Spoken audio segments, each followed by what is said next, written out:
Rebonjour, bien bonjour pour tout le monde, pour mes chères dames, demoiselles et messieurs, pour mes chers futurs jeunes collègues.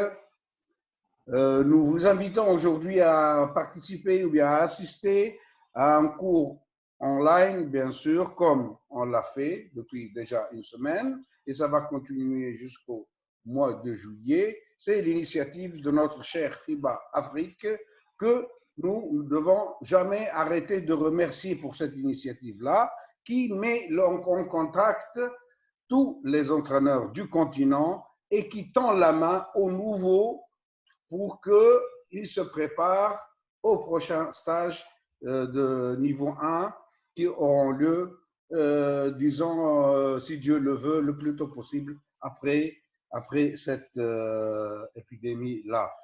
Aujourd'hui, je dois remercier encore et une fois, et sans m'arrêter, le président de FIBA Afrique, Monsieur Manav, notre cher secrétaire général, bien sûr, de FIBA Afrique, nos collaborateurs qui participent et qui animent et qui nous facilitent la tâche, dont Monsieur Benga et Monsieur le président du Conseil du développement, Jean-Michel, quelques membres qui me sont très très proches dans mon travail, qui m'aident énormément dans la réalisation du travail. Il s'agit de Monsieur Nour Amri et Monsieur Cheikh Sar aussi. Donc, pour présenter et aider, comme j'ai dit, et tendre la main aux nouveaux entraîneurs qui ont des problèmes de suivre les cours théoriques à distance. Ici, nous sommes à FIBA Afrique, mais on est en liaison étroite avec ce qui se passe à FIBA, puisque nous sommes moins de FIBA, à WABC, pour que vous soyez un peu, pour qu'on vous oriente, pour que vous sauriez où aller chercher l'information. Donc aujourd'hui, comme je vous l'ai dit, nous continuons avec les thèmes appartenant bien sûr au sujet du manuel de FIBA Afrique et de WABC. C'est l'enseignement et méthodologie de l'entraînement que notre cher ami, et je suis fier de dire que c'est mon cher ami parce qu'il a été formé aussi par moi-même, donc c'est un honneur pour moi, le Mauritanien Mostafa Keita, qui est l'entraîneur national, le DTN de la fédération mauritanienne, qui est enseignant spécialiste à l'Institut de sport de la Mauritanie. Et bien sûr, il était joueur de basket international, certainement. Les voisins le connaissent très bien. Et il est instructeur FIBA Afrique et FIBA WABC. Donc, sur cela, je cède la parole à mon ami Monsieur Mostafa Keita pour nous éclaircir l'enseignement, la méthodologie de l'entraînement que nous avons déjà vu, mais nous allons voir une autre partie de ce chapitre-là. À vous la parole, cher ami. Bonne chance, bon travail. Merci beaucoup pour votre travail d'avance. À vous la parole. Merci beaucoup, docteur, pour la présentation. Merci à FIBA, merci à tout le monde. Je m'en vais directement dans le vif du sujet. Donc, aujourd'hui, je vais parler un peu de l'enseignement et de la méthodologie de l'entraînement. Je m'en vais vous présenter d'abord le plan de mon travail. Je vais premièrement introduire l'enseignement et la méthodologie. Je vais parler un peu de pédagogie, le processus de l'enseignement moteur et la méthodologie, que je vais prendre un exemple par rapport à la méthodologie. Après, il y aura les questions-réponses. Donc, je vais faire des introductions en faisant des définitions qui me sont propres. L'enseignement. C'est quoi l'enseignement? L'enseignement, c'est une transmission de savoir. Transmission de savoir par rapport à une transmission de savoir, une nouvelle transmission de savoir. Donc, nous transmettons le savoir. Comment faire pour transmettre ce savoir? La méthodologie, c'est l'ensemble des méthodes que nous avons pour transférer ces techniques-là. Donc, c'est très important de comprendre ces deux définitions avant de commencer le travail. Donc, moi, je vais essayer d'abord de faire une situation, de dire que l'entraîneur est d'abord un pédagogue. L'entraîneur est d'abord un pédagogue. L'entraîneur, il doit comprendre d'abord l'enfant. Il doit comprendre l'enfant, c'est quoi? Il doit avoir de la pédagogie. C'est quoi de la pédagogie? La pédagogie, c'est quoi? C'est avoir d'abord de l'empathie pour l'enfant. C'est d'abord d'avoir l'empathie de l'enfant, c'est d'abord de connaître l'enfant. L'enfant, il vient pourquoi? Pourquoi l'enfant est là? Sans pour autant même penser au basket. Donc, connaître l'enfant, le faire aimer, le pousser à aimer le basket, l'encourager. Ça, c'est très important d'abord dans la pédagogie en tant qu'entraîneur. Deuxièmement, l'entraîneur est pédagogue. Pédagogue, c'est-à-dire un pédagogue, c'est avoir un discours positif. Il doit tout le temps avoir un discours positif, bien parler devant les enfants, avoir un bon comportement, ne pas insulter, ne pas avoir des comportements décevants. Donc, il faut tout le temps avoir un bon comportement. Vous encadrez des enfants, ayez un bon comportement. C'est très, très important, un comportement très positif, surtout devant les enfants. Ça, c'est important. L'entraîneur pédagogue. C'est quoi l'entraîneur pédagogue? C'est un entraîneur qui peut accompagner. Il peut accompagner un groupe. Par exemple, le groupe, il faut des règles, chacun doit respecter son prochain, chacun doit respecter les règles. Donc, l'entraîneur doit pouvoir les accompagner pour arriver à son objectif. Donc, le pédagogue doit tout faire pour accompagner un groupe. Comment accompagner un groupe? Il doit le comprendre, il doit être là à côté du groupe. Je dis que l'entraîneur doit être aussi un pédagogue. Un pédagogue, c'est quoi? C'est d'apprendre. C'est d'apprendre, de ne pas se dire qu'il est très fort lui. Il doit s'estimer heureux, d'accord, il doit avoir confiance en soi, mais il doit s'ouvrir aux autres, il doit apprendre, il doit aller chercher l'information, il doit voir ce qu'il y a dans le, s'il y a des formations dans la zone, il doit essayer d'aller se former. Il ne peut pas rester dire que je suis entraîneur, je suis bon, je n'apprends pas. Il faut apprendre, il est obligé d'être dans un système. Vous, là, maintenant, vous êtes en train d'apprendre, c'est très important en tant qu'entraîneur. Vous devez tout le temps chercher à vous perfectionner. Il y a un proverbe qui dit que si vous voulez enseigner, il faut tout le temps continuer à apprendre. Vous voulez enseigner, il faut apprendre. Ça, c'est de la pédagogie. Donc, je vais essayer de... Le slide ne passe pas.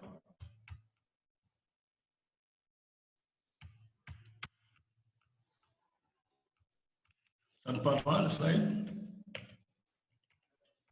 Le slide ne parle pas. Voilà, merci. Donc, la pédagogie, c'est quoi en résumé? C'est quoi pour moi? C'est l'entraîneur doit s'intéresser à l'enfant. C'est important pour moi. Il doit s'intéresser, pousser à s'intéresser à ce sport-là. Sans pour autant même que l'enfant veut. L'enfant, il vient parce qu'il y a beaucoup de choses qui l'amènent. Donc, il doit pouvoir aussi encourager. Il doit pouvoir encourager. C'est important pour encourager l'enfant. Il doit l'encourager à rester dans le sport. C'est très important. Il doit aussi accompagner le groupe. Et il doit aussi s'ouvrir. Donc, il y a 4 facteurs qui sont très importants pour l'entraîneur. C'est d'intéresser l'enfant, c'est très important, de l'encourager à rester dans le sport, de le pousser à aller de l'avant, de le pousser à être responsable, de le pousser à aller dans ce qu'il veut. Il faut lui enseigner la responsabilité, c'est important chez l'enfant. Et l'accompagner le groupe, c'est quoi? Mettre des règles en place, les faire pour que les enfants comprennent. La dernière des choses, c'est quoi? C'est que l'entraîneur doit s'ouvrir. Il doit s'ouvrir aux autres entraîneurs. Il ne doit pas dire qu'il a confiance en soi. Il n'a besoin de personne. Non. Il doit continuer à apprendre.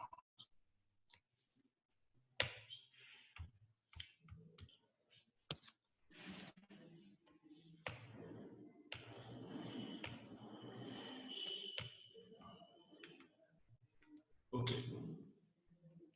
Donc, je vais donner un exemple de situation pédagogique qui est très important. Il y a Jean Houssaï, qui est un très grand entraîneur, qui est un très grand chercheur.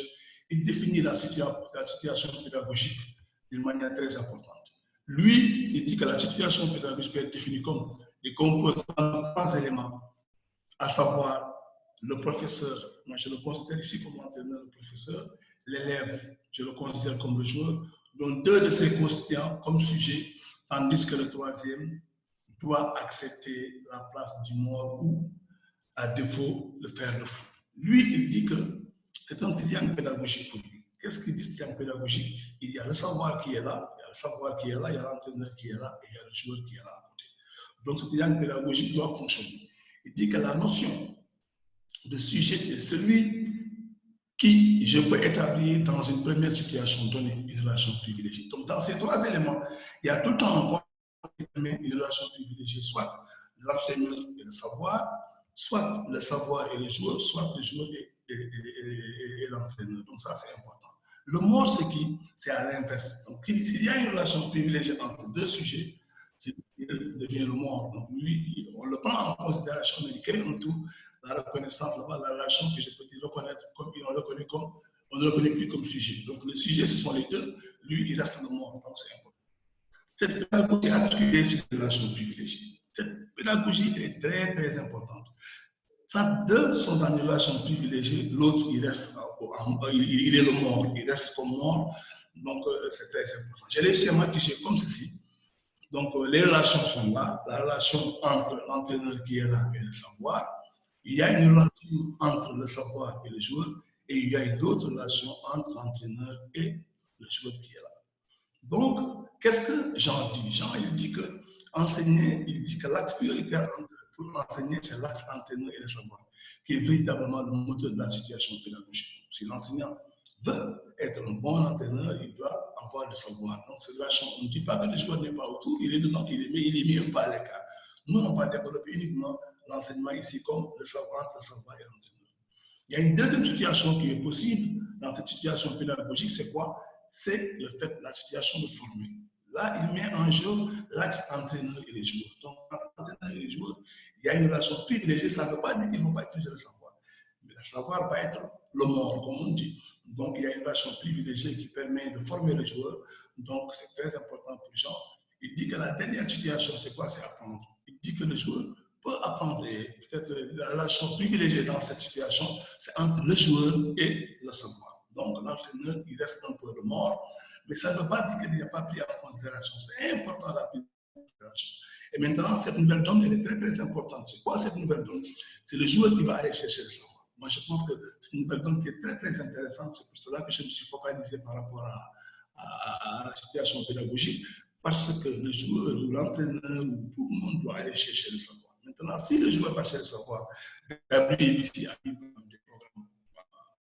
le joueur va aller chercher le savoir. Bien sûr, après, il va avoir besoin de l'aide de l'entraîneur, mais au moins, il va apprendre tout seul sans avoir besoin de l'entraîneur pour un début. Donc, c'est important là. Le joueur, même l'individu, va aller apprendre maintenant dans la nouvelle temps. Il n'a pas besoin peut-être de professeurs sur le champ pour pouvoir travailler. Donc, Jean a fait une situation pédagogique qui est très, très importante dans l'apprentissage. Donc, je m'en vais continuer sur une autre facette. Je vais changer un peu de facette.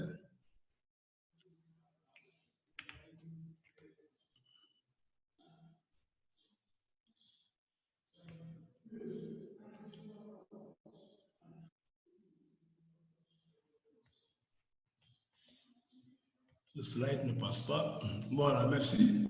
Donc, le slide est très long. Donc, je vais aller aborder un autre truc qui est important pour moi. D'abord, c'est l'entraîneur. Je vais attaquer maintenant le joueur. Parce que le joueur aussi, quand on est entraîneur de basket, quand on est entraîneur, on doit savoir les étapes de développement de l'enfant. Pour moi, c'est hyper important. Pas être entraîneur, on développe, on va aller enseigner des enfants. On ne sait pas comment l'enfant se développe. Donc, ça, c'est important pour moi. On dit qu'il y a l'adolescence, on dit qu'il y a d'abord le stade de l'enfance, il y a l'adolescence et il y a le stade adulte. Donc, nous, ici, souvent, on agit sur les adolescents. Donc, je vais prendre l'exemple sur les adolescents. Je veux dire que l'adolescence, c'est quoi? C'est la période qui comprend la période entre l'enfance et l'adulte et ses caractéristiques. Donc, l'adolescence, c'est quoi? Nous avons l'enfance qui est là au début, de 0 à 5 et nous avons l'adolescence qui continue jusqu'à 16-18 ans. Donc, cette période-là, on travaille beaucoup avec les enfants. Donc, on a besoin de savoir ce que c'est dans cette période-là. Pendant cette période-là de l'adolescence, il y a un changement corporel très important, extrêmement marquant et important, qui transforme l'enfant en quelques années en adulte. Donc, vous avez des enfants, vous devez savoir que l'enfant va se transformer et vous ne gérez pas ces transformations biologiques. Vous ne les gérez pas, mais vous devez comprendre ces instants-là, comment l'enfant réagit, quelle est la sensibilité de l'enfant, quel est son comportement. Donc, vous êtes obligé d'aller voir ce domaine-là qui est important dans notre jeunesse, de voir comment l'enfant change, comment l'enfant il part. Donc, ça, c'est hyper important. important de le comprendre. Je dis, il y a des transformations notoires. Je ne rentre pas au fin fond de ce domaine qui est un domaine très, très large, mais je vous donne quand même quelques b.a.-ba pour le comprendre la suite de mon programme. Donc, il y a eu des transformations nettes au niveau de la sensibilité de l'enfant, très sensible au niveau de la réflexion et du comportement. Donc, il faut savoir que c'est un aspect psychosocial. Durant cette période de développement de l'enfant et la compétence d'autodétermination et d'individualisation. L'enfant veut tout le temps se dire moi, il est adolescent, il dit c'est moi, l'autodétermination, donc tout le temps c'est comme ça. Vous, en tant qu'entraîneur, vous devez comprendre que l'enfant est dans ces périodes-là, donc vous devez le comprendre pour lui donner quelques savoirs. Et c'est hyper important de comprendre ces transformations-là qui sont là, qui vont permettre à l'entraîneur de pouvoir donner ses cours, parce que s'il doit donner des cours et il ne comprend pas ces périodes-là, il va fausser son enseignement. Parce que l'enseignement demande de savoir pendant cette période, l'enfant il est favorable à quoi? Pendant cette période, l'enfant est favorable à quoi? C'est pour cela qu'ici, on dit qu'on doit avoir de bons programmes, des contenus de formation qui vont permettre aux enfants, aux entraîneurs de bien travailler, parce qu'il ne faut pas travailler tout. Il y a des choses qui sont très favorables pendant cet âge-là. Donc, c'est ça qu'il faut développer. Je crois que c'est important de savoir que cette période-là de l'adolescence chez l'enfant, elle doit être comprise par l'entraîneur, ou bien au moins avoir une idée par rapport à ça. Donc, je vais continuer sur cette période-là.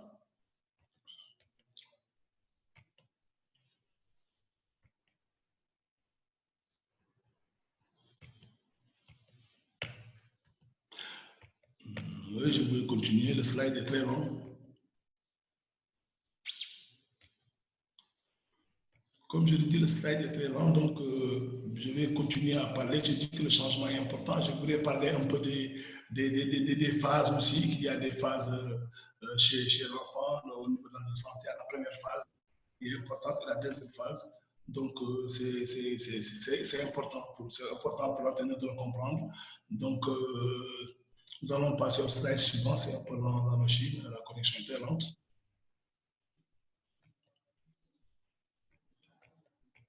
Je m'excuse, là, comme la connexion est très lente.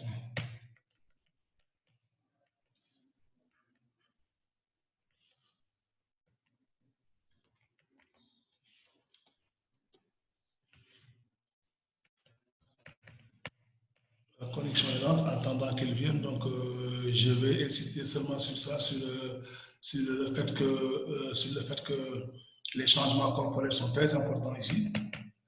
Il y a un problème de connexion, donc la connexion est lente, ça va venir, j'espère.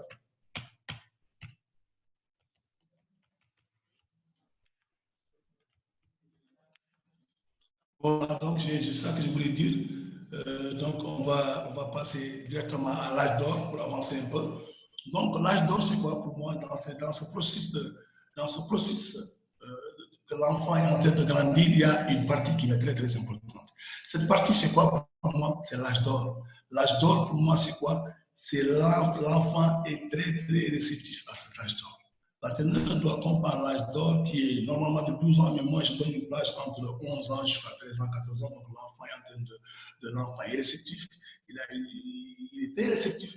Il y a des choses qu'on doit lui enseigner. Les choses qu'on doit lui enseigner sont très importantes. C'est quoi? C'est par exemple la coordination qui est très importante. Ici, j'ai dit que l'acquisition des techniques et l'acquisition des gestes doivent être enseignées et l'impact permanent est à travers le ballon, les prises de décision. C'est une période où les jeunes sont très réceptifs. L'apprentissage moteur est très, très important. Donc, je m'en vais ici introduire un peu mon sujet. Je vais travailler un peu sur l'apprentissage moteur. Donc, il fallait qu'on partage un peu l'expérience de l'âge d'or qui est l'âge vraiment qui est très important pour la formation. Et ça permet à l'enfant, il est réceptif, il comprend vite. Donc, il y a beaucoup de choses qu'on peut lui faire. Cette période est très importante pour le développement de la coordination, comme je l'avais dit, la souplesse, le travail. Ça, c'est des capacités vraiment de coordination qu'on doit travailler en acte. Le développement de l'endurance, le travail de la simulation optique, beaucoup de la préparation tactique, tout ça, on peut commencer à introduire ça à l'enfant. Donc, je ne vais pas trop m'attarder sur ça. Je vais seulement avancer sur une chose qui est importante pour moi, c'est l'apprentissage moteur qui est mon sujet aujourd'hui. Aujourd'hui, on va étudier l'apprentissage moteur. C'est quoi l'apprentissage moteur? L'apprentissage moteur est un processus cognitif. Le cognitif, c'est quoi? C'est le cerveau qui permet de modifier le comportement. Si vous comprenez que l'entraînement est une modification, l'apprentissage est une modification du comportement, changement de comportement, c'est hyper important dans ce cours-là. Donc, vous avez compris tout. Parce que nous, si on fait de l'apprentissage, si on fait de l'enseignement, c'est pour modifier le comportement de l'enfant. Ça, c'est important, de modifier le comportement de l'enfant de manière positive par l'acquisition de nouvelles compétences qui se déroulent dans le cerveau. Ici, on va beaucoup parler de cerveau, on est obligé. Parce que le cerveau du joueur, on est obligé d'en parler. C'est quoi? C'est le système nerveux. Le système nerveux va fonctionner quand on fait l'apprentissage moteur. L'apprentissage moteur résulte de la pratique de l'expérience. Donc, nous allons nous baser sur une expérience très, très simple. Si on enseigne un enfant, par exemple, il va faire des comparaisons dans son cerveau, on va le voir après.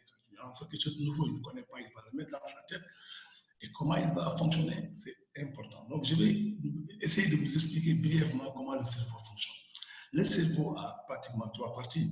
La première partie, je vais dire que c'est lui-même le cerveau, c'est ce qu'on appelle le nerveux central. Le système nerveux central, c'est lui qui commande tout le cerveau. Lui, il ne nous intéresse pas pour l'instant. On va parler d'autres choses qui vont nous intéresser. On a aussi le système nerveux végétatif et le système nerveux, comme on dit, animal. Le système nerveux végétatif, vous n'allez pas vous rendre compte, peut-être que chaque jour, ça vous arrive qu'il fonctionne tout le temps, mais vous ne vous rendez pas compte. Comment votre digestif fonctionne, vous ne le connaissez pas, vous ne savez pas, il y a un système nerveux végétatif qui le contrôle. La circulation sanguine, la circulation urinaire. Donc il y a beaucoup de choses qui fonctionnent dans le corps humain qui est contrôlé par le système nerveux, mais on va l'appeler système nerveux végétatif. Nous, ce qui va nous intéresser dans l'apprentissage, c'est le système nerveux animal, qui est un organe de réception, qui est un organe de récepteur. C'est lui qui reçoit toutes les images, c'est lui qui reçoit les émotions, les charges, les images, c'est lui qui reçoit tout. Donc, c'est important qu'on s'attarde un peu sur ça. Donc, l'apprentissage résulte de la part de l'expérience de l'apprenant. C'est ça. L'apprenant, il ne connaît pas la première fois qu'il reçoit l'image, c'est différent quand il reçoit l'image la deuxième, la troisième, la quatrième fois. Donc, c'est tout le temps une expérience dans la tête qui va se passer. Comment il va stocker l'information, on va y parler. Il est aussi un processus mental d'acquisition. Donc, on dit que l'apprentissage est un processus d'acquisition. L'acquisition, donc, il reçoit l'information, le traitement, il traite l'information, il conserve, il récupère, il fait beaucoup de choses dans ce traitement, on fait beaucoup de choses. Donc, c'est important de savoir que le processus moteur, c'est la réception de l'information, le processus d'acquisition, le traitement de l'information, la récupération des données et de connaissances. On va voir comment il va réagir ensuite. Donc, je vais passer sur les autres. Donc, je vous ai dit que nous avons des organes de sens qui sont très importants dans l'apprentissage. C'est lui qui reçoit toutes les informations sont récupérées chez l'être humain ou bien par le visuel. Donc, on regarde, on voit ce qui se passe. Le goûter, il y a la langue, on peut goûter quelque chose. Le toucher, c'est la peau. Donc, il y a beaucoup de trucs qui passent par la peau. Donc, la peau est un organe très sensible. L'oreille, lui, on écoute tout ce qui se passe. Donc, ça, ce sont les organes de sens qui sont dans le système nerveux animal. Nous, on dit système nerveux animal parce que tous les organes d'information sont là-bas. Les muscles, les tendons, les organes de sens qui fonctionnent à l'intérieur, c'est eux qui reçoivent les informations. C'est très émotif, c'est eux qui reçoivent tout, donc c'est important de travailler. Donc, si on doit travailler la vue, on doit travailler le toucher, on doit travailler les kinesthésies, on doit travailler l'huile. Donc, l'entraîneur est obligé de travailler ces organes de sens pour les rendre plus sensibles, pour les rendre plus sensibles pour transformer, pour leur envoyer vite l'information au niveau sensoriel. Donc, je vais vous expliquer brièvement, si je dis, le processus cognitif. Donc, le processus cognitif chez le joueur, c'est quoi? Le joueur, il est là, on parle de l'apprentissage moteur qui est très complexe à l'intérieur, mais nous, on va synthétiser, on va essayer de nous faire comprendre comment ça se passe dans la tête du joueur. Donc, l'entraîneur est là, il envoie beaucoup de stimuli, il envoie des informations qui sont reçues par le joueur, il envoie des informations qui sont reçues par le joueur. Le joueur qui est là, il reçoit les informations à travers le système nerveux animal. Donc, lui, le système nerveux animal, c'est lui qui a tout, qui a les centres de réception, c'est lui qui a la voix, c'est lui qui voit, c'est donc il est là. L'enfant, qu'est-ce qu'il va faire, le joueur? Il va sélectionner l'image motrice. D'accord? Il va sélectionner l'image motrice. L'image motrice, c'est quoi? C'est ce que l'entraîneur va envoyer. Donc, lui, il va le sélectionner, il va voir. Si l'image évolue sur la première image, il va voir s'il n'y avait pas d'ancienne image qui ressemble à ça. Il va essayer de faire la comparaison. S'il sélectionne cette image, il va dire cette image-là, je l'avais vue, ou bien je ne l'ai pas vue, je vais le mémoriser et je prends une décision, je réponds. Si je l'ai vu une fois, je vais faire une comparaison, voir par rapport à l'image qui était déposée dans ma mémoire, comment je vais la stocker dans ma mémoire.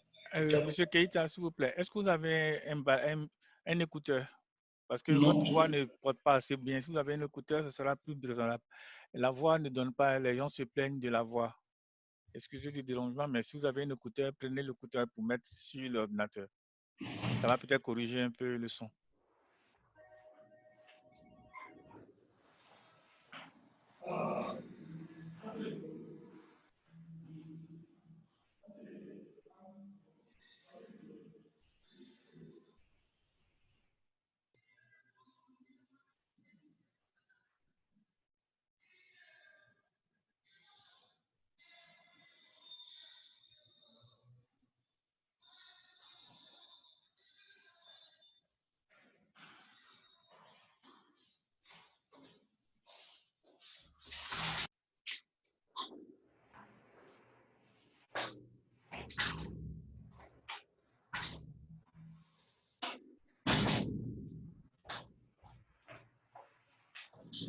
Ok, je vais essayer l'écouteur.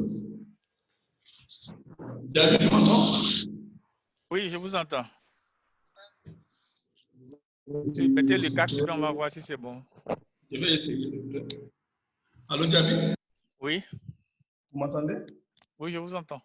Est-ce que les gens entendent? Vous essayez de parler encore, on va voir si c'est bon. Allô, c'est bon? Oui, ça va mieux un peu. Ça va mieux un peu? Voilà, il n'y a pas assez d'écho maintenant. Vous pouvez continuer, on va voir si ça va. Donc, je disais que le processus cognitif est très Remettez votre caméra. Voilà, ok, merci. Je dis que le processus cognitif est très important pour moi. Je dis que c'est un processus qui se passe quand on parle de l'apprentissage du moteur, c'est le processus cognitif. Il faudrait que les joueurs, que les entraîneurs comprennent comment ça se passe dans la tête du joueur. C'est hyper important pour moi. L'entraîneur, il n'entend que des stimulus. Donc, c'est le joueur qui va les recevoir à travers, comme je l'ai dit, les organes de sens, à travers notre système animal qui reçoit toutes les informations. Donc, il va sélectionner les informations, l'image motrice qui va la sélectionner, qui va la traiter. Si elle a une fois vu l'image, c'est bien, elle va la comparer. Si elle l'a pas, elle va la stocker, mémoriser et prendre une décision pour la répétition. Mais ce que j'ai dit est très important dans cet enseignement-là. Il ne faut pas envoyer beaucoup de stimulus à l'enfant. Il ne faut pas être de retour d'information. Parce que si vous donnez un retour d'information, l'enfant risque de s'embrouiller. Parce qu'au début, le système il ne comprend pas comment ça fonctionne. Il n'a pas assez d'expérience. Donc, il faut y aller step by step. C'est très important. Donc, je vais passer d'abord ici pour expliquer, pour dire que la prise de décision ne dépend que de l'image que vous allez envoyer à l'enfant. Il faut envoyer à l'enfant une image parfaite au début. Parce que si vous lui envoyez des images qui ne sont pas bonnes, donc qui ne sont pas très bien, comment on appelle ça encore, l'enfant va stocker des images qui ne sont pas très bien et c'est un grand problème. Il faut tout faire pour lui envoyer des images qui sont bien, des images qui sont parfaites. Donc, je vais directement m'attaquer à ce qui m'a amené à mon sujet, c'est le processus de l'apprentissage moteur. Donc, on va travailler sur l'apprentissage moteur. Mon sujet, je dis que c'est l'apprentissage. Je vous ai expliqué un peu comment ça se passe au niveau de la pédagogie d'entraîneur. Je vous ai expliqué un peu l'ontogenèse et motrice, comment ça se passe, et le processus cognitif qui est l'apprentissage moteur qui est très important. Donc, la démarche que je vais suivre aujourd'hui, c'est de vous présenter les 3 étapes de l'apprentissage. Les 3 étapes d'apprentissage, les 3 phases qui sont la première phase qui est la phase de l'apprentissage, l'acquisition. Donc, quand vous enseignez à un enfant, vous lui envoyez des images, la première des choses, c'est qu'il va les recevoir, il va l'acquérir, vous allez commencer l'entraînement avec l'enfant doucement. Donc, la deuxième phase, c'est quoi? Au début, l'enfant ne comprenait pas beaucoup. Il n'était pas très sensible, il n'était pas vraiment, il avait des problèmes pour comprendre. Donc, la deuxième, on va continuer à entraîner l'enfant, à répéter, entraîner, répéter, corriger, répéter.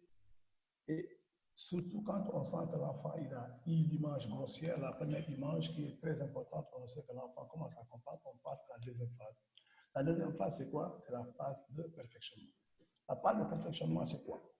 On avait dit au début, l'enfant ne maîtrisait pas bien la chose, l'enfant venait de commencer. Donc, on lui donne les B.A.B.A, il commence à maîtriser. On l'envoie dans ce qu'on appelle le perfectionnement pour puis travailler dans des conditions vraiment très régulières, dans des conditions régulières normales. Donc, au début, ce n'était pas ça, on allait tout doucement.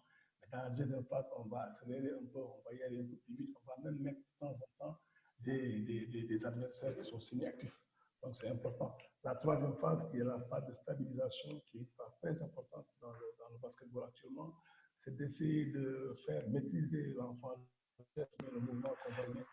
C'est très hyper important. Monsieur, excusez-moi encore. Et le micro là, de votre casque, là, vous pouvez un peu l'approcher vers la bouche ou bien j'ai un problème, voilà. Parce qu'il y a toujours un petit problème d'audition. Et puis les diapos là sont un peu lentes. Est-ce que vous pouvez enlever le mode diapositive pour faire un diapo normal? Et là, ça sera plus facile à passer. La diapo, là, quittez en mode diapositive, mettez ça en document normal. Parce que comme l'ordinateur est lent, souvent on fait comme ça pour pouvoir réparer. Excusez-nous. Hein. Le micro, envoyez-le un peu vers la bouche. Voilà, ça va donner plus de son. Voilà, comme ça. Maintenant, la diapo, enlevez-le en diapositive. Mettez-le en fichier PowerPoint simple.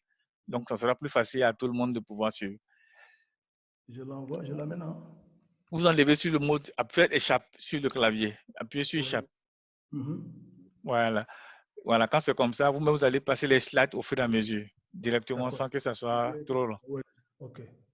Donc, comme je dis, donc... voilà, ça sera plus rapide quand vous cliquez à côté à chaque fois, ça sera un peu plus rapide. Merci beaucoup, merci Diami. Donc, j'ai dit que les trois phases, c'est ça. Les trois phases, la première phase, c'est dans des conditions régulières. Vous m'entendez bien? C'est dans des conditions régulières, donc sans adversaire. La deuxième phase, c'est le perfectionnement avec adversaire semi-actif et dans des phases, dans des conditions régulières. Et la dernière phase, c'est la stabilisation où on essaye de stabiliser le mouvement, c'est de le perfectionner le maximum possible. Donc, je m'en vais expliquer brièvement que la phase d'apprentissage, c'est trois étapes, c'est trois phases. La première phase, c'est la phase d'apprentissage qui va permettre à l'enfant de prendre le mouvement de manière très simple, très basique, très globale, avec des sensations moindres. Là, va passer par la deuxième phase. On ne peut pas sauter les phases. Je l'ai mis comme ça, c'est pour expliquer comment sauter les phases. On passe par la première phase, la deuxième phase et par la troisième phase. Et on peut quitter une phase 2 pour aller à une phase 1. Si on ne s'entraîne pas beaucoup, on peut retomber sur la phase 1. Ou bien si on reste longtemps sans s'entraîner, on peut passer de phase en phase. Et ça, ce n'est pas ce que nous souhaitons. Nous souhaitons que l'enfant, dans l'apprentissage moteur, passe par ces trois phases-là. Donc, je m'en vais expliquer d'abord la première phase de manière très, très claire. Donc, j'ai dit que l'acquisition, c'est quoi? L'acquisition, c'est la première chose dans l'apprentissage moteur. Donc, au niveau des récepteurs, on comprend que l'enfant, d'abord, l'information. Au niveau des récepteurs, l'information est optique prédomine. Donc, l'enfant, ce qu'il voit, l'image qu'il voit, c'est ça qui domine. Les démonstrations sont enregistrées de manière grossière. Donc, l'enfant, l'image qu'il va enregistrer au début, c'est des images grossières. Il a des informations, mais il n'a pas tout. Il voit l'image motrice qui est là devant lui, l'image, elle est là, mais il ne peut pas tout comprendre à l'instant. Il reçoit l'information, il envoie au niveau du cerveau, le cerveau va faire son tri. Mais le cerveau va sélectionner de manière seulement grossière. Donc, de manière grossière, c'est-à-dire qu'il va rater beaucoup d'informations qu'il va rater parce que c'est au début, l'information vient en vrac, les sensations restent encore, la sensation est floue, rien n'est précis au départ, la sensation kinesthésique, tout est flou. Pour l'instant, il ne comprend pas beaucoup de choses. Donc, on va voir maintenant au niveau de l'entraînement comment ça se passe. Donc, on va passer au niveau de l'entraînement, on va bouger un peu.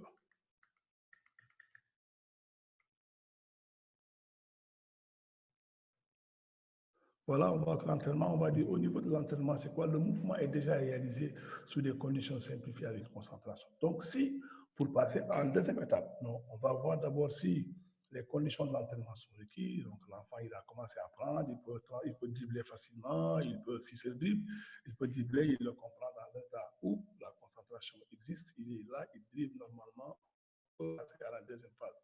Donc, je vais conclure seulement l'acquisition de la première phase. La conclusion, c'est quoi? La démonstration du geste doit être très, très bien faite au début. Donc, l'explication est de manière globale. Il ne faut pas rentrer dans les détails. Si vous expliquez à l'enfant, ne rentrez pas dans les détails. Juste lui expliquer de manière globale l'exercice, il sert à quoi. C'est important.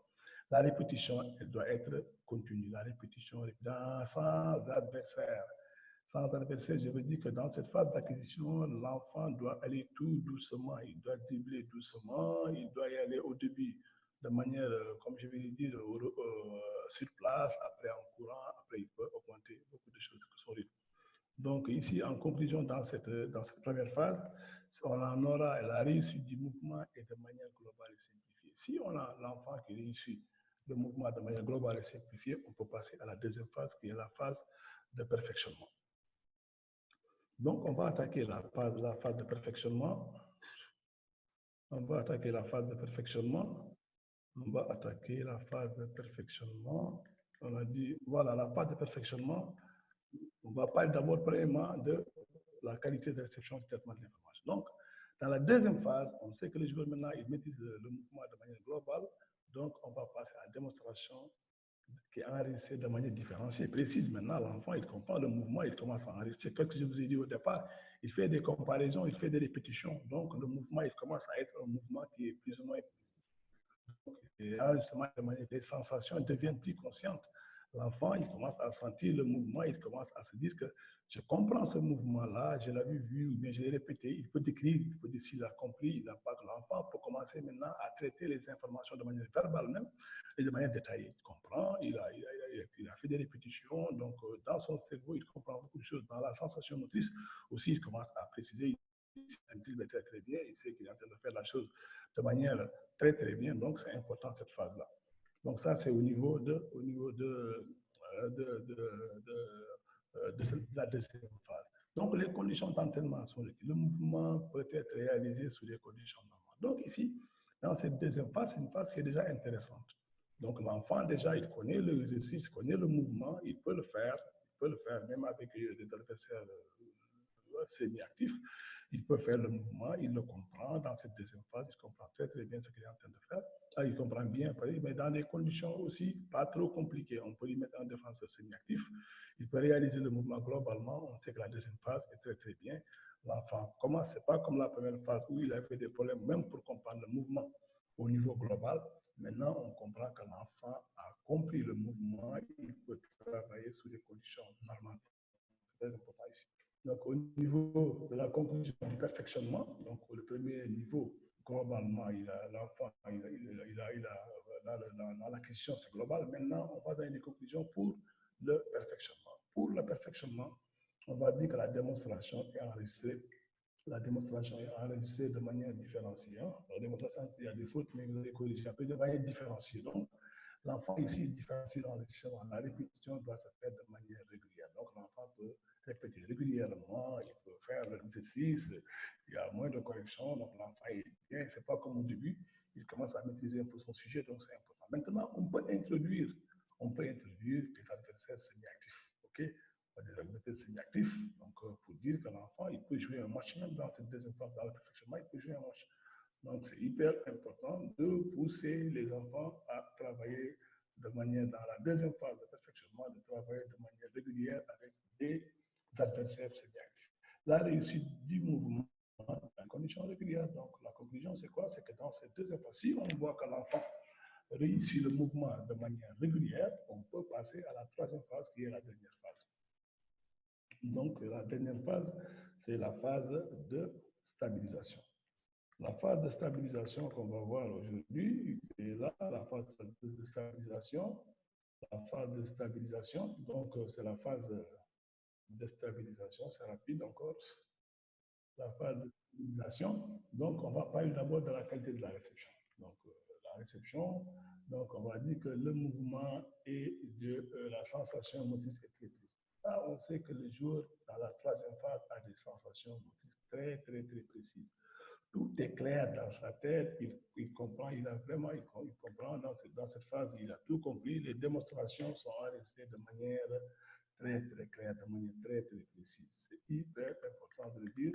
Et la vision périphérique est diminuée par rapport à la vision centrale. On peut diminuer cette vision-là parce que l'enfant a compris, on le fait travailler dans des conditions un peu plus que la régulière. Donc, ce n'est pas comme avant. Ici, on veut que le mouvement soit automatique, on veut que le mouvement soit stabilisé. Donc, c'est très important de travailler avec des conditions un peu difficiles pour l'enfant. on veut stabiliser un mouvement, donc on est obligé de passer par un travail un peu plus dur que le travail au niveau du perfectionnement.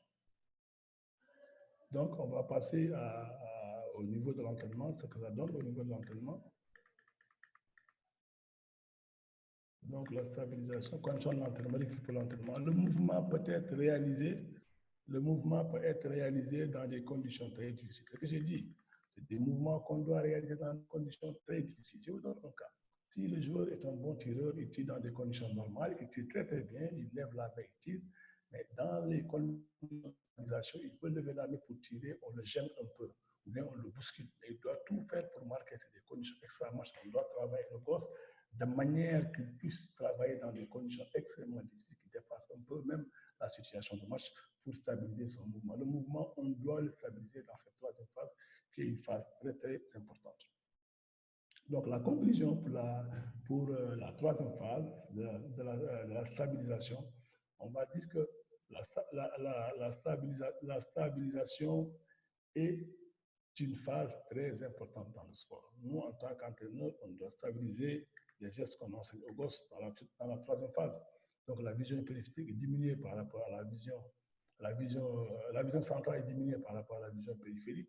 C'est important, on peut travailler dans des conditions très difficiles de réduire sa vision périphérique. Le mouvement doit être d'une grande précision. Ici, on sait que le joueur doit réaliser le mouvement que nous sommes, l'idéal du mouvement. On doit le pousser à le répéter, corriger, répéter, corriger. Donc ici, on sent que l'enfant même a maîtrisé le sujet, il dépasse le sujet. Donc il ne faut pas travailler tout le temps les enfants dans les conditions de match. Il faut essayer de travailler les enfants même dans des conditions extra-match qui sont plus dures que le match. Comme ça, le jour du match, il n'y aura pas de problème. Le joueur doit répéter le mouvement avec des adversaires et sous des conditions très dures. Hyper important ça. Il faut qu'on travaille avec les enfants dans des conditions très difficiles ici dans la troisième phase. C'est pour rendre le geste parfait au niveau du cerveau. Il y aura des comparaisons, comme je l'ai dit. Tout le temps, ces comparaisons vont permettre à l'enfant de pouvoir sélectionner le meilleur geste qu'il va donner le jour du match. Donc ici, je vais prendre un exemple. L'exemple, c'est l'exemple du jeu. L'exemple du jeu, c'est quoi? Chez les jeunes, il faut tout le temps faire du jeu. Ils aiment le jeu.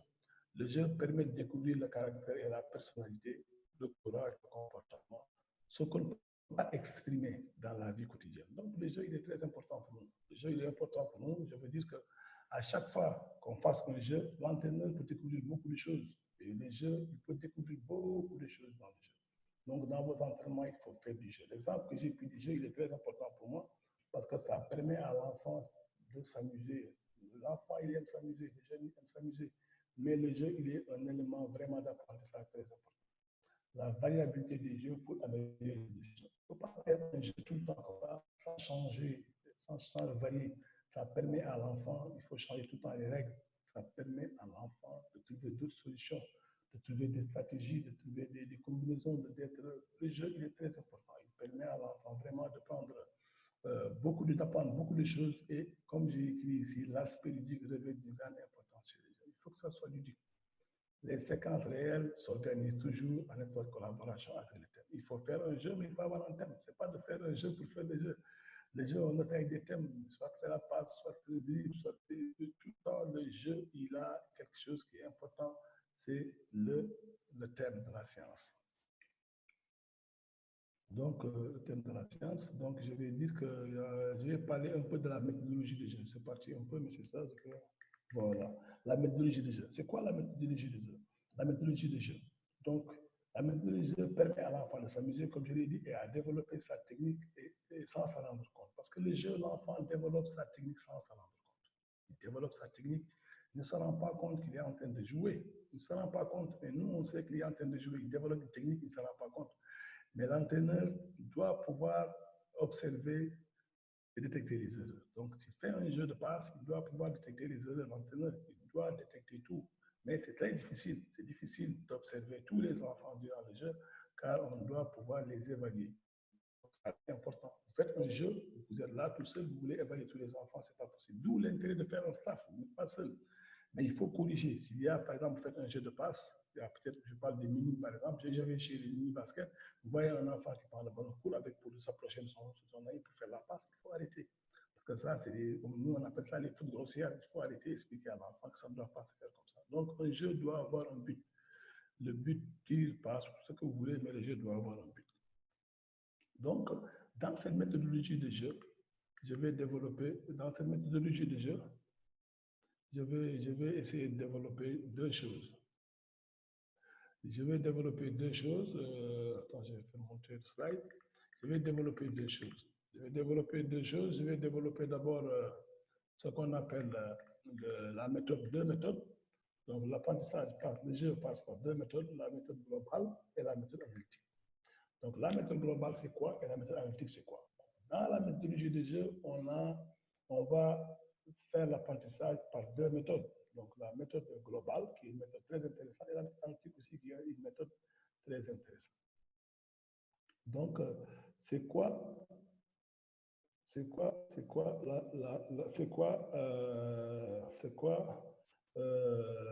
la méthode globale? Dans la situation de la méthode globale, c'est une méthode très, très intéressante. Une méthode très intéressante de jeu. On va essayer tout le temps dans la méthode globale. Dans cette méthode, la situation est simple. Avec des règles, l'entraîneur peut introduire progressivement de nouvelles règles au fur et à mesure que le joueur assume. Donc, cette méthodologie, elle est très intéressante, mais elle a des avantages et des inconvénients. Elle a des avantages et des inconvénients. Donc, les avantages, c'est quoi dans la méthodologie des jeux? C'est quoi? Les avantages, c'est quoi? C'est la motivation. Donc, dans la méthodologie des jeux, les enfants sont motivés. Donc, il y a la compréhension tactique aussi. Les enfants, ils comprennent la tactique du jeu. Il y a la créativité, il y a l'esprit d'équipe.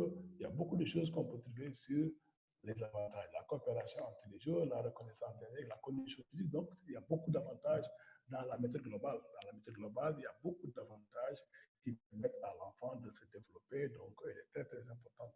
Toute méthode a des avantages et des inconvénients. Donc, nous allons pousser cette méthode-là, qui est une méthode très intéressante, qui est motivante, qui augmente la compréhension tactique, qui amène la créativité, l'esprit d'équipe. C'est vraiment une méthodologie très, très importante.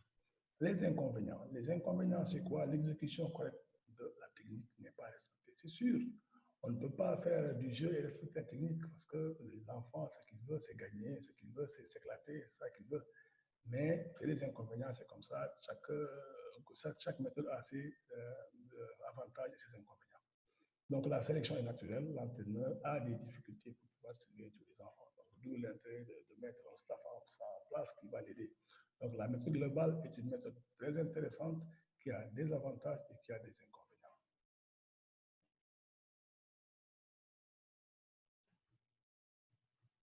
Je vais passer sur la méthode analytique. Donc, la méthode analytique qui est différente de la méthode globale. Donc, c'est une méthode qui passe par le découpage de l'exercice, par le découpage des mouvements. Donc, cette méthode a des avantages, elle a aussi des inconvénients. Les avantages, c'est quoi? Donc, la méthode analytique est une méthode très importante.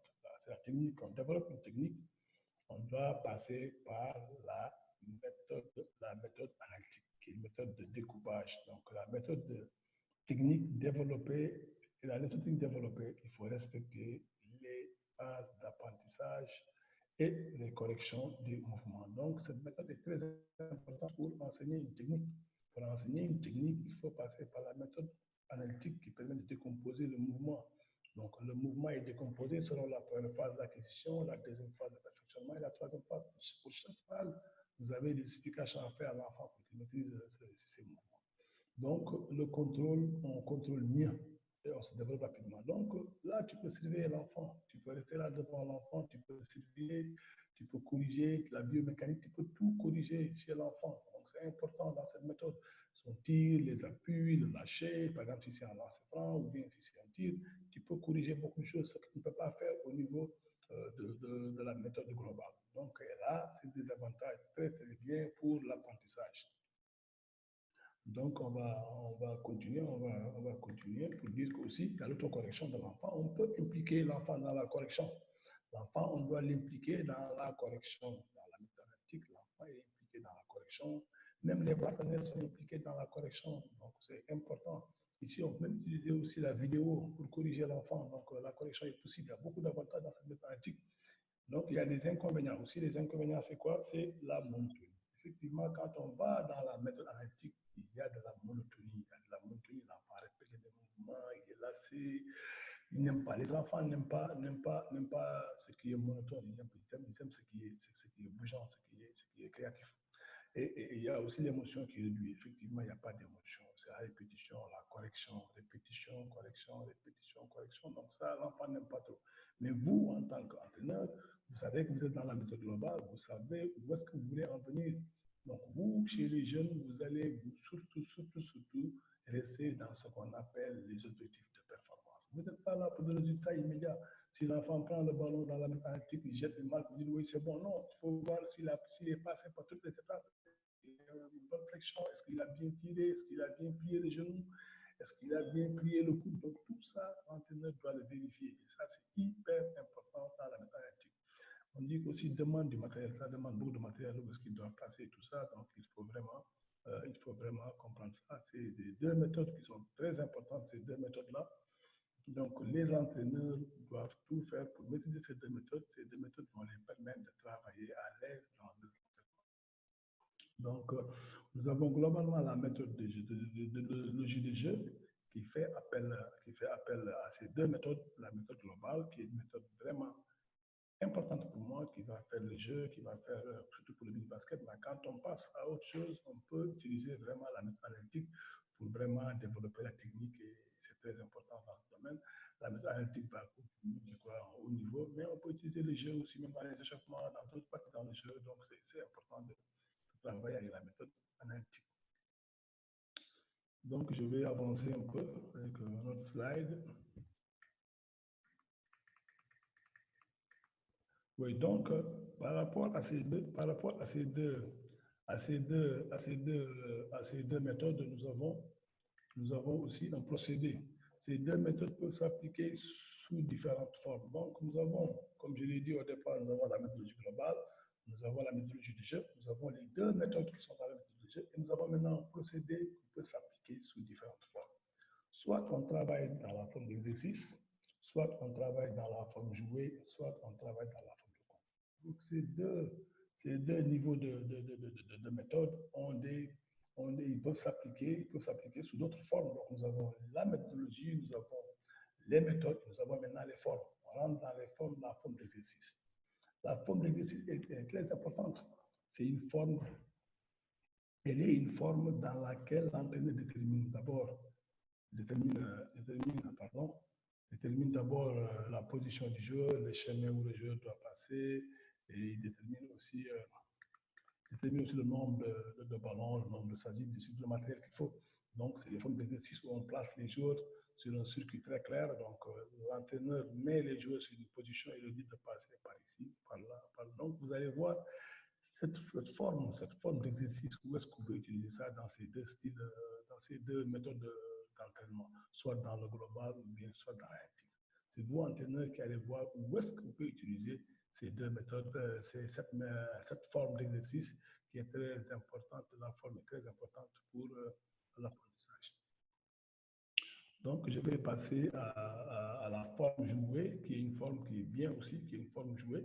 C'est une forme dans laquelle l'entraîneur détermine les règles de jeu. Il faut déterminer les règles, laisse le joueur jouer à sa liberté et à la créativité. Donc, cette forme jouée, elle peut s'appliquer, vous savez où? Elle peut s'appliquer dans la forme globale. Donc, on laisse l'entraîneur déterminer ses règles, il met ses règles en place, il dit le jeu, c'est ça, et ça, et ça, et ça. Et il dit aux joueurs maintenant, débrouillez-vous, il faut jouer. Il faut que les enfants apprennent à respecter les règles. Il faut qu'ils respectent les règles, les enfants. Donc, et puis ce qui est intéressant dans cette forme de jouer, les enfants aiment jouer. Ils ont la liberté, il y aura ce que j'appelle l'excitation, ils vont s'exciter, ils vont crier. Mais comme j'ai dit, cette forme, elle permet à l'enfant d'être très créatif. Ce n'est pas comme la exercice où tout est mis en place.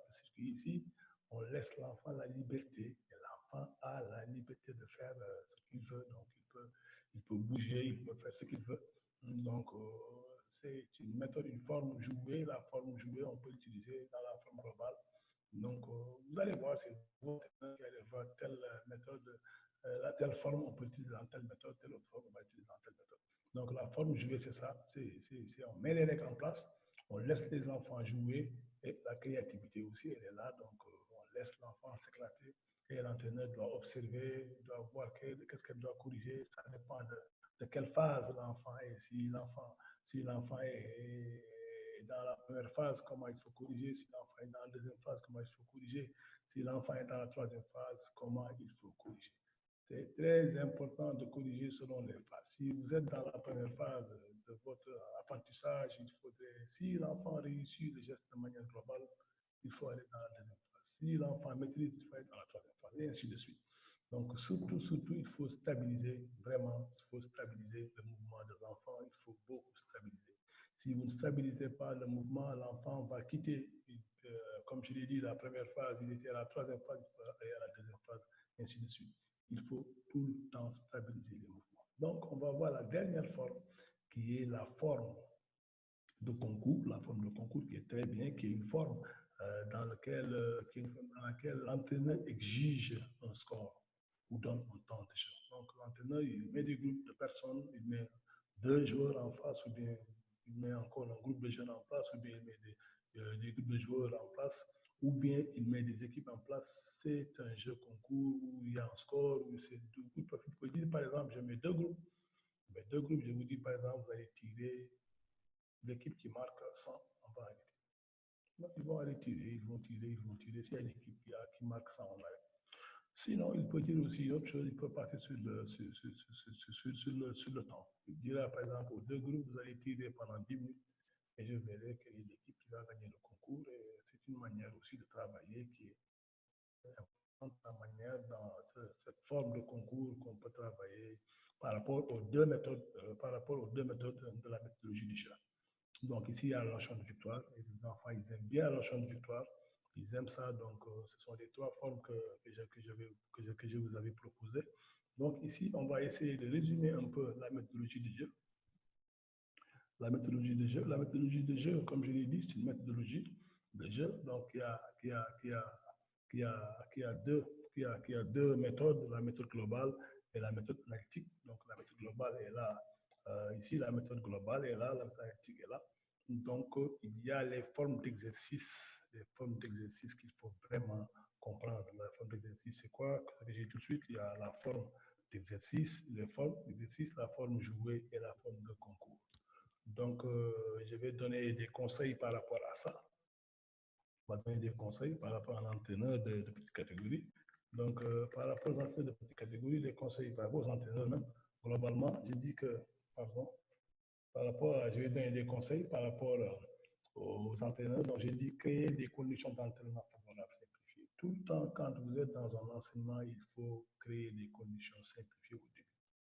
Surtout créer des conditions au début très simples. Il ne faut pas venir seulement prendre l'entraînement de quelqu'un, vous le copiez, vous l'amenez chez vous, vous allez dire oui, je vais entraîner mes jeunes, je vais amener ça. Non, ça, c'est pas bon. Il faut tout le temps créer des conditions simples, des conditions très, très simples. Surtout une très bonne démonstration. La première image motrice est très importante pour l'enfant. Ce que vous allez donner à l'enfant la première fois, que ce soit un tir, que ce soit un arrêt, que ce soit une passe, ça doit être une image parfaite, une image idéale. Si vous ne pouvez pas faire ça, il ne faut pas faire. Il faut éviter de forcer, de faire des exercices que vous ne pouvez pas faire. Chercher un joueur qui tire bien ou bien chercher un joueur qui tire bien, qui viendra dribbler devant les jeunes et les enfants vont. C'est important dans cette démarche qu'on est en train de faire. Donc, une très bonne communication, il faut bien communiquer. Les enfants, comme j'ai dit, il faut les accompagner, il faut les rendre autonomes. Il ne faut pas insulter devant les enfants. La relation, il doit être une très, très bonne communication. Corriger les premières fautes majeures. Les fautes grossières, il faut les corriger. Il ne faut pas attendre que l'enfant automatise certaines erreurs. Il ne faut pas attendre ça. Il faut tout le temps corriger les erreurs grossières. Les plus grandes erreurs, il faut les corriger. Celles qui peuvent perturber après, quand ils vont automatiser ces gestes, ça va aller coûter très cher après. Donc, les fautes majeures, il faut les corriger dès le début. Et corriger une seule chose. Il ne faut pas corriger beaucoup de choses au début. Corriger une seule chose et répéter, corriger. Toujours intégrer les joueurs dans la correction et l'observation. Il ne faut pas travailler tout le temps pour corriger les joueurs, il faut poser des questions aux joueurs. Mettez les joueurs dans la correction, mettez ses coéquipiers dans la correction, mettez même la vidéo dans l'observation, j'appelle l'observation des fautes. On peut mettre des vidéos à l'entraînement, observer les enfants et les corriger. Et ça, c'est la nouvelle donne. Aujourd'hui, nous avons la chance, nous avons des téléphones qui peuvent enregistrer. important, c'est très important de mettre la correction de la vidéo dans nos entraînements. J'ai dit que l'entraîneur doit avoir une position sur le terrain et avoir tous les joueurs dans son champ visuel. C'est hyper important. Enfin, l'entraîneur doit avoir une position pour voir tous les joueurs sur le terrain. Il ne faut pas se mettre dans un coin, travailler. Non, il faut se mettre dans des positions qui sont parfaites, bouger, voir les angles et travailler dans un jeu, travailler dans le jeu de but.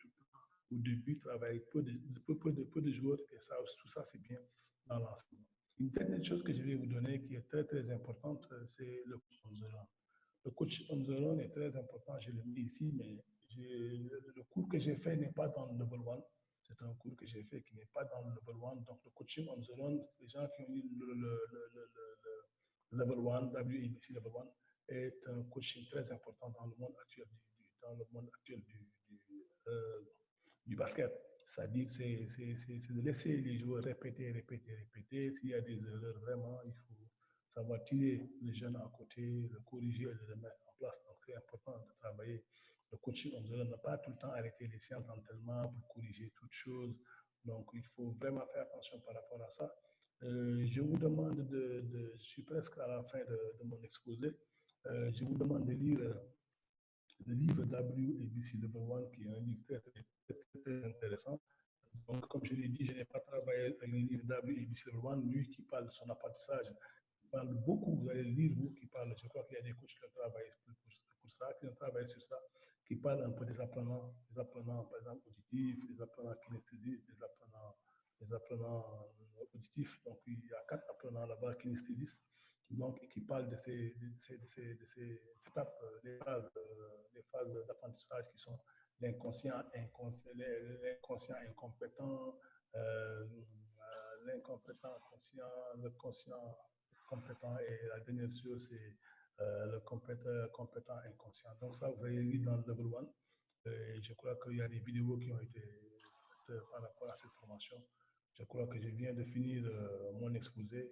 Et je vais résumer seulement ceci pour vous dire seulement que j'avais tenu à partager d'abord avec vous la pédagogie, un peu de l'entraînement, partager avec vous le triangle de gens qui est très important, parler un peu de l'orthogenèse et parler de l'apprentissage moteur, terminer avec un exemple de la méthodologie d'entraînement des jeunes. Donc, je vous remercie et je suis à votre disposition pour les questions. Merci beaucoup, Dr. Chérif. Merci à tous les stagiaires. Merci de votre attention. Vous avez mon mail qui est en bas si vraiment vous le voyez. Donc, vous pouvez poser des questions après ce cours. Merci beaucoup. Merci mon cher collègue pour, disons, ton intervention qui vient de compléter la première, qui est riche, qui nous a ouvert d'autres, bien sûr, points de vue, de connaissances, etc. Merci beaucoup. Nous étions, personnellement, le contenu m'a beaucoup plu. Ce n'est pas à moi de vous juger, mais je vous dis que c'était un cours de formation approprié d'un certain niveau actuel et qui complète notre premier cours. Comme on a dit, nos thèmes sont diversifiés parce que chaque thème contient plusieurs sujets. Vous avez traité un autre sujet qui est différent de celui qu'on a eu la semaine passée. Donc, Monsieur Mostafa Keïta, merci beaucoup. Et avant de passer la parole à nos amis collègues pour les questions, j'aimerais bien rappeler, et je dois le faire, c'est mon rôle, que FIBA Afrique existe, le conseil, c'était avant le comité des entraîneurs, le conseil des entraîneurs maintenant qui s'appelle, ça fait 19 ans que nous travaillons, 18 ans pratiquement que nous sommes en train de former nos entraîneurs et nous avons formé pas mal d'entraîneurs et qui sont devenus instructeurs. Nous étions plus qu'une quarantaine, nous sommes maintenant à 35 à peu près, et nous sommes ici au service de FIBA Afrique qui nous ouvre les bras pour former ces entraîneurs africains et les entraîneurs de FIBA Afrique. Tout ce que nous faisons ici, c'est d'orienter nos futurs et jeunes entraîneurs vers le chemin que nous souhaiterons les amènera à développer le basket. Devenir entraîneur, c'est pas aller sur terrain et faire jouer les jeunes là en se partageant des ballons, mais plutôt à enseigner ces jeunes sur tous les plans, éducatifs, physique, tactique, technique, moral, psychologique et tout ce que vous voulez. Nous avons une tâche, nous autres entraîneurs, très lourde que nous devons assumer si nous voulons prendre ce chemin-là. Je dois remercier aussi notre technicien informaticien, M. Diaby, de ses interventions parce que malheureusement la qualité du son n'était pas assez claire. Mais par la suite, ça s'est amélioré. Il ne faut pas oublier que nous avons dit que nous avons 1 mois et demi de formation. FIBA Afrique a mis à la disposition de ses entraîneurs jeunes et moins jeunes une formation online que nous sommes en train de faire. Et demain démarrent aussi en parallèle les conférences. Demain matin, les conférences seront données à toutes les catégories, à tous les niveaux des entraîneurs. À partir de 10 heures, une séance, la deuxième c'est à 11 heures. Et vous avez le calendrier que notre ami et collègue M. Benga a distribué aux fédérations. Donc, suivons ce processus de formation que FIBA Afrique a mis à notre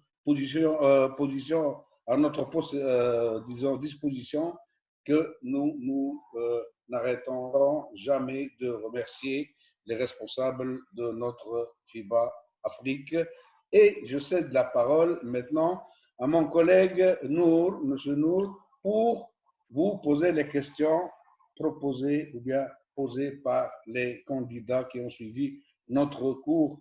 Merci Keïta, merci pour la valeureuse, disons, votre valeureuse leçon qui complète, comme j'ai dit, la précédente. Et comme ça, on donne le maximum de matériel et d'informations à nos futurs entraîneurs. Et c'est à eux d'aller chercher maintenant et s'approfondir et se former par eux-mêmes aussi. Nous sommes ici comme guides, comme des gens qui orientent, comme des gens qui tendent la main. Merci. Merci beaucoup. Merci, docteur.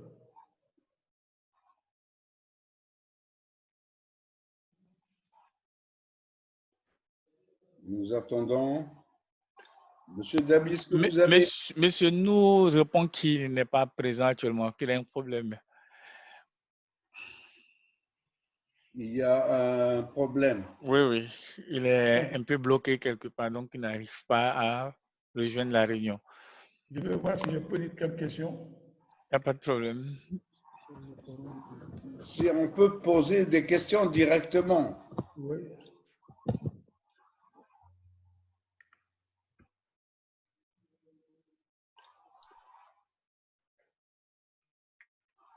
Ils ont posé des questions dans le chat. Donc, regardez le côté conversé. Il y a des questions qui sont là-bas. Converser. Ouais. Voilà, regardez toutes les conversations. Il y a des questions qui sont posées. Ok. Donc, directement avec les noms des personnes, vous pouvez répondre directement. Très bien. Très bien. La deuxième, cette qualité n'est pas bonne. Rapport entre... On parle du son généralement ici, Oui. qui n'était pas clair. Voilà, c'est un peu le son qui a un peu dérangé les participants. Oui. Donc, il y a des remerciements aussi pour la présentation, malgré le problème de son, etc. Et on peut leur dire qu'ils vont retrouver tous ces cours-là sur le YouTube. Certainement, FIBA Afrique va constituer un manuel ou bien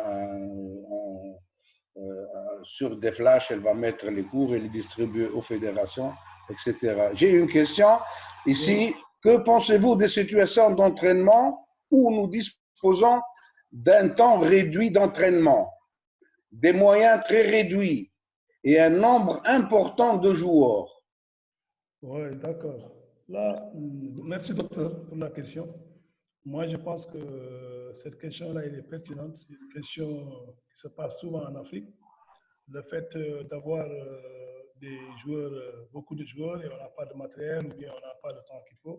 Je pense qu'il ne faut pas ramener les joueurs sur le jeu. Il faut trouver la solution, c'est de faire un entraînement de circuit training, c'est-à-dire c'est de diviser les enfants en groupes et de voir comment vous allez travailler. Même s'ils ont un seul cerceau, vous allez faire le travail, vous allez développer des techniques sur un groupe, vous allez faire peut-être quelque chose sur la passe, sur un autre groupe.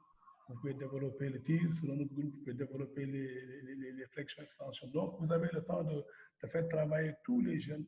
Le grand problème, c'est de ne pas dire que je n'ai pas de matériel, je n'ai pas assez de cerceaux, je vais ramener les enfants chez eux.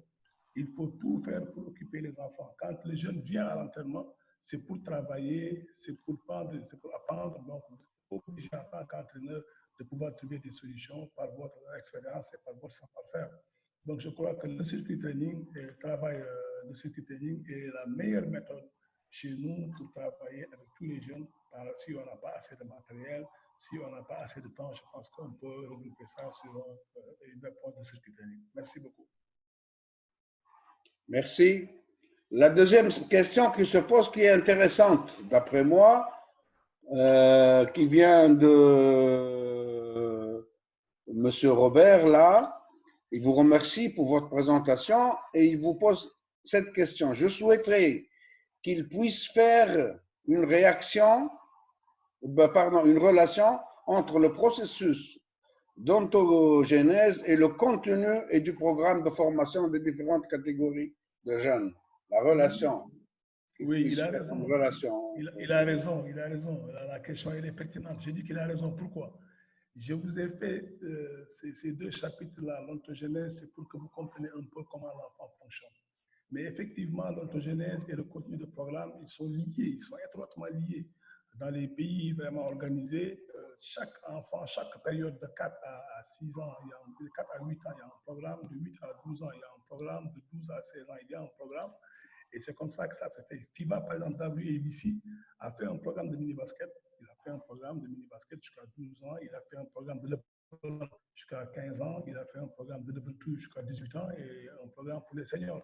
Donc, l'ontogénèse doit être liée étroitement avec les contenus de programme. Vous êtes obligé, quand vous êtes dans un club, de savoir quel est le contenu du programme que la direction nationale, la direction technique du club a mis en place, comment il travaille, et vous, avec votre expérience, vous allez voir comment vous allez développer ça pour que les enfants apprennent vite. Parce que comme je l'ai dit dans mon exposé de l'ontogénèse, l'enfant, il grandit, il a des périodes vraiment très réceptives. Donc, pendant ces périodes, vous devez lui envoyer beaucoup d'informations pour que l'enfant puisse se former dans les meilleures conditions. Merci beaucoup. Merci. Une autre question de M. Traoré, là. Une question aussi que, disons qu'elle est importante parce qu'elle est réelle, parce qu'on la vit, on vit ce genre de situation. Malheureusement, encore en Afrique, on vit ces situations-là. À la phase d'acquisition, est-ce possible de mélanger les jeunes de 10 ans et moins avec les jeunes de plus de 15 ans? Bon, c'est très complexe. Moi, je crois que dans tous les cas, l'apprentissage, on ne doit pas sauter. Si le jeune de 15 ans est venu nouveau, il faut qu'il passe par l'apprentissage. Mais si c'est des catégories différentes, on ne doit pas les mélanger. Mais si c'est dans nos conditions, nous, en Afrique, des fois, le jeune, il vient en retard. Il faut qu'il rentre dans le lot, il faut qu'il passe parce que comment on appelle l'apprentissage est linéaire. Il faut qu'il passe par la première phase. On ne peut pas sauter parce qu'il a l'âge de 17 ans qu'on va lui faire sauter une étape. Il faut qu'il passe par la première phase. On est obligé de les mélanger, qu'il démarre. Ou bien, de temps en temps, on lui fait un entraînement spécifique et on le ramène dans le groupe. On va travailler lui de côté de temps en temps pour le renforcer, pour qu'il aille rapidement à rejoindre le groupe. Mais je dis qu'il faut tout le temps séparer les catégories d'âge qui sont différents. Il faut séparer. Merci beaucoup. Merci. J'aimerais bien compléter et poser la question suivante. J'espère que ce genre de questions, on n'en trouvera plus d'ici peu de temps, avec les efforts que FIBA Afrique est en train de faire, les moyens qu'elle offre au club pour dépasser cette étape-là et qu'on arrive une fois à avoir un entraîneur pour chaque catégorie. Chaque catégorie doit avoir son entraîneur pour qu'on n'en parle plus de ce genre de mélange-là et de casse-tête pour les entraîneurs dans une séance là où on rassemble les cadets avec les minimes et les écoles et les benjamins, comme vous appelez, etc. etc. Donc ici, c'était, disons, les questions pertinentes, les questions importantes qu'on nous a posées, et ils demandent à ce que ce cours doit à leur disposition, sera à leur disposition dans ce que FIBA Afrique va présenter après avoir terminé toute cette formation-là online. Et je rappelle encore une fois que demain matin, on commence les conférences. Les conférences, ça concerne les entraîneurs diplômés qui ont les niveaux 1, 2, 3, etc.